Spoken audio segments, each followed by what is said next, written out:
Parfois, on peut faire l'expérience d'être désorganisé, de manquer de contenant, de se demander « Mais comment tout cela tient-il à l'intérieur de moi ?» Pouvez-vous croire que vous pouvez faire tenir ensemble ce qui semblait dispersé? Que quelque chose peut éclater et exister sans se perdre? Pour ce dispositif, vous aurez besoin d'une feuille de papier noir. Le fond noir joue un rôle fondamental. Le noir, en art-thérapie, n'est jamais neutre. Il peut évoquer le vide, l'informe, l'inconnu mais aussi un contenant, comme un espace cosmique, ou une matrice. Les couleurs, en s'y déposant, apparaissent avec intensité, comme si elles surgissaient de l'obscurité. Sur ce fond noir, vous allez enduire de la colle liquide, comme ça, en grandes couches. La colle est transparente, elle est aussi épaisse, elle évoque l'adhérence, la fixation, la matière va y être enduite, presque prise au piège. La matière ne fait pas que se disperser. Elle sera retenue, capturée là où elle tombe. La colle introduit une dimension très archaïque, presque corporelle, du fait de ses qualités propres. Elle est visqueuse, collante, enveloppante. Elle évoque des expériences sensorielles très primitives, proches de ce que certains psychanalystes décrivent comme des vécus de liens psychiques. La colle devient une sorte de métaphore d'une fonction qui maintient ensemble ce qui pourrait se dissocier. Ici, elle agit avant le geste, et de façon non contrôlée. Elle accueille ce qui va advenir. Elle devient une sorte de surface d'accueil de l'imprévu. Voici maintenant le personnage principal de notre dispositif, la marteau et les craies qu'on utilise pour dessiner sur des tableaux noirs ou des trottoirs. Il y a quelque chose de très primaire dans le geste de frapper avec un marteau. Ce n'est pas un geste de précision, ni de contrôle fin, c'est un geste d'impact, presque pulsionnel. On est du côté de la décharge, de l'attaque, mais sans objet réel à détruire. La craie devient un intermédiaire, elle reçoit la violence, elle éclate, elle se transforme. Psychiquement, ça peut permettre une mise en forme de la pulsion agressive sans passage à l'acte destructeur. On est dans une transformation plutôt que dans une destruction.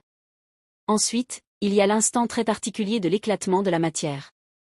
La craie, compacte au départ, devient poussière, trace, diffusion. C'est un passage d'un état solide à un état dispersé.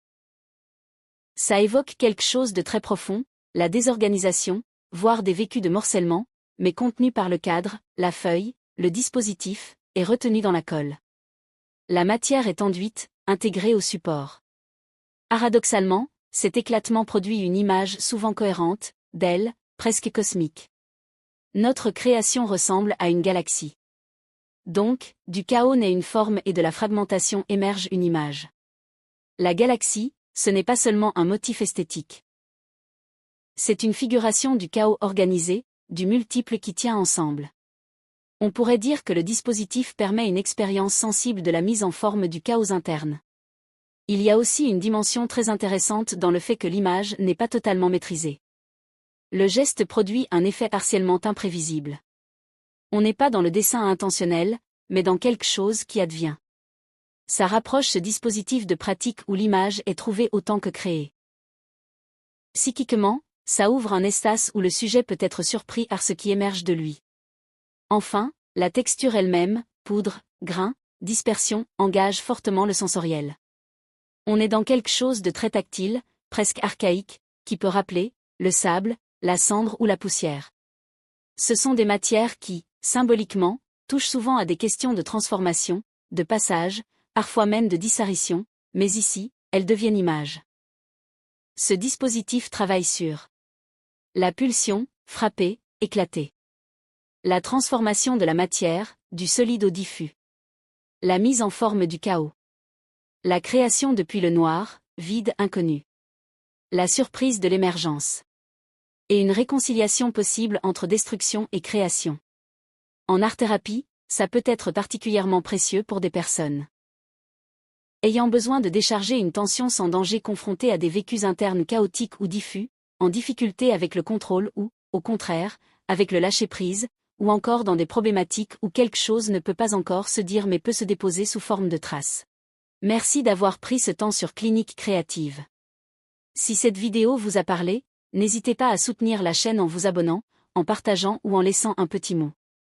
Ça fait une vraie différence pour que ce type de contenu continue d'exister. À bientôt pour la suite.